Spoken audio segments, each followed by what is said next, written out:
Hi, I'm Dave. And I'm Matt. And welcome to Sofa Reviews. Today we're going to review Matt's choice, Red Hawk. Released in '95, this is the classic tale of one man's journey for retribution.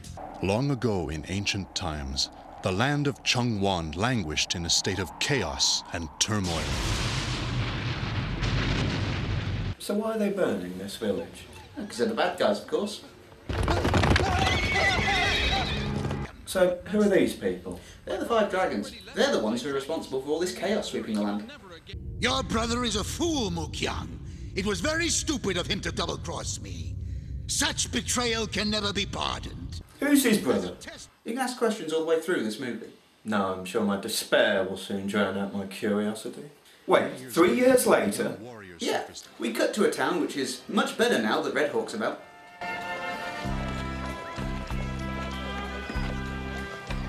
So, 3 years later, crappy restaurant with generic characters, and how big is that guy? He's annoyed because his money was refused. But before we know it, this green-haired woman turns up and beats him up. Well, shall we start? Wait, so the guy who's like a 10-foot slab of muscle is going to send a gang of ninjas to beat up a girl? She deals with them quite swiftly, with a Hadouken. Why, you bitch!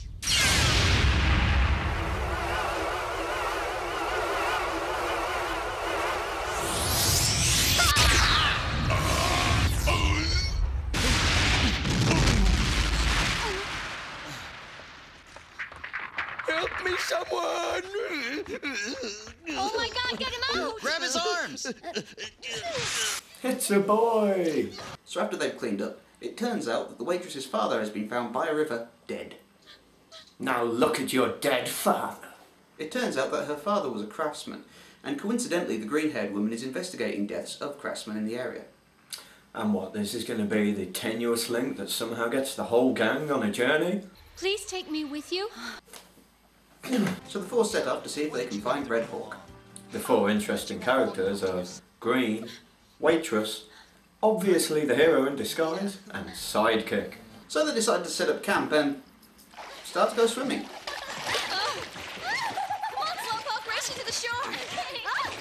Well, you know how it is, two women who have only just met invariably go swimming together. Green explains that she was once saved by Red Hawk herself, and that's why she's on her quest to find him. It was then that I first saw him. He was dressed in black, and long dark hair framed his face. His cloak waved in the wind like a banner. You will pay for your insolence, Birdman. Let's go. Maybe your hero in black was really someone else. No one's ever seen his face before. It's well known Red Hawk always wears a mask. Mask or not, I know it was him. Who else has the only hawk in the world with bright red feathers? Only Red Hawk. What man makes hoodlums and thugs shudder? You're damn right. And then ninjas show up to attack them for no reason. I wonder if Red Hawk will show up.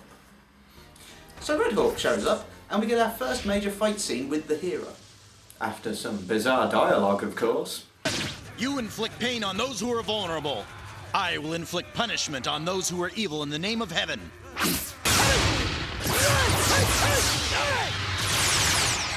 Look out! Look out. That is a good idea. Let me take a note of that. Red Hawk wins the battle, and we get to see the villains plotting. Not that damned Red Hawk again. He beat the shit out of Sa Yang as well as the other men. Oh, that's a problem then, isn't it?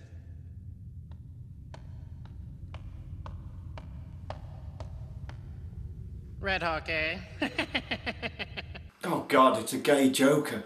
And you wouldn't want that now, would you? So they carry on with their journey until... Look, that little girl's in trouble!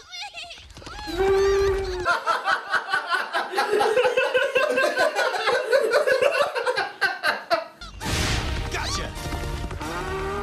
Right, well that was good at least. After that distraction, they decide to try and find out what happened to Waitress's father. He suddenly quit. He said he wanted to go back to his hometown.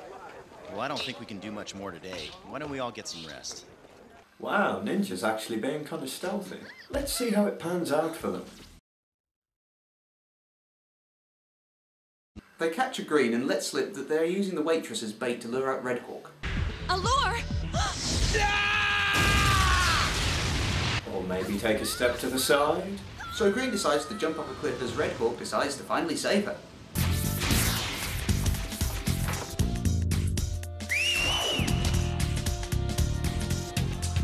Hey, where'd they go? Why are you asking me? I'm a bird. Red Hawk confronts the bad guys and we get a fight scene that shamelessly rips off the opening fight scene from Street Fighter II, the animated movie. Until Red Hawk decides to Hulk up, instantly killing the bad guy and then getting something caught in his throat. Ah! The Joker threw it. That makes sense.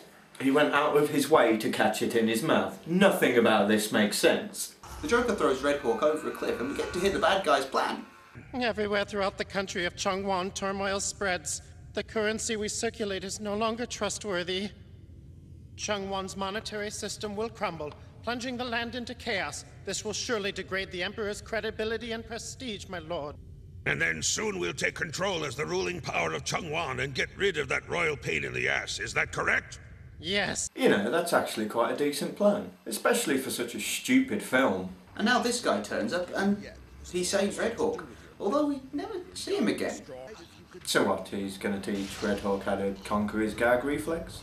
To give him the power of Deep Throat? Green breaks into the bad guy's base to rescue the waitress while Red Hawk has a flashback. Jung Chun, dear little brother, from this moment onward you shall be Red Hawk. Live your life freely as does the hawk that soars in the sky. Honor your beliefs and let no one in this land ever shackle your mind or heart. Looks like he realised some dick put bamboo in his throat. There's no sense in both of us risking our lives. Besides, you'd be a burden if you stay. I can't hold them while protecting you. You're not contemplating resistance, are you? It's so frightfully evident that you're vastly outnumbered. Yeah, if only I had experience fighting large groups of people. And maybe some kind of super attack. I think I'd call it a Hadouken. No, she doesn't stand a chance, and their only hope is now on Red Hawk.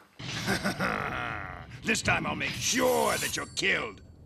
Ready? So long! Could have killed him. Could have killed them. Why haven't you killed them yet? Young, take Hon Young and get out of here! Oh, well, you're full of surprises, Red Hawk. You must have the devil's luck. So now we get to see Red Hawk fight 3 goons in a relatively decent fight. By decent, you of course mean tedious and drawn out. Well, it is animated. I hate you so much. Not one to shy away from plagiarism, Red Hawk turns into a Super Saiyan to win the fight. Red Hawk is now allegedly such a badass that the film doesn't even bother to show us him beating a load of henchmen. And look at you, you haven't even got a name tag. You've got no chance. Why don't you just fall down? Nope, instead we get to see a fight with the Joker instead. Although it is a lot more like the Joker and Spider-Man had a love child at this point. Red Hawk finishes him with a special attack. Tiger Claw!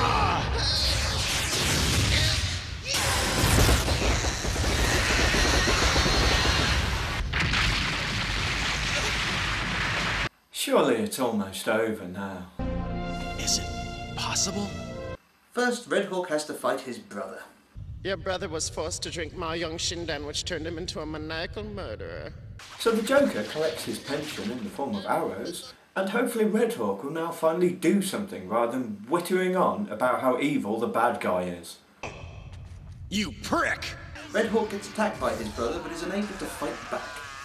Of course, Green shows up and pulls some complete nonsense right out of her arse to convince him to fight back. Look at him! Look close at his ankles and wrists. Can you see them? Horrible gashes and scars. I don't understand. Who would do that? He did it to himself when he saw what destiny held for him. And then they decide to rip off Dragon Ball Z even more, and Red Hawk wins. Lightning Punch! And now he fights the main boss, because what we really needed was another dull fight scene with a character we don't care about. Time to die, you scum! And so Red Hawk saves the day, and there's a little bit of sequel baiting at the end as well. Unfortunately, there never was one. In conclusion, this movie is pretty awful, really. It has terrible animation, the plot is stupid, and the voice acting is terrible. However, because the voice acting is terrible, I genuinely like it. I just happen to like how hilariously unintentionally bad it can be. Even when the animation is good, however, the best fight scene in the movie is a blatant rip-off of another movie's fight scene, which was well regarded for its excellent animation, Street Fighter II, the animated movie. This puts all fights in the movie in a position where there's no reason to believe they came up with them themselves, and the obvious rip-off of Dragon Ball Z near the end just proves it. I hated this film. It's really dull, it's really stupid, it really drags on. The first time I watched this I can't really remember because I just got drunk instead. The characters were all really tedious and annoying. I didn't like any of them except kind of the Joker guy because he's at least a bit more interesting. The whole thing is just a complete waste of time. Red Hawk's right. You are a brick. Everybody was kung fu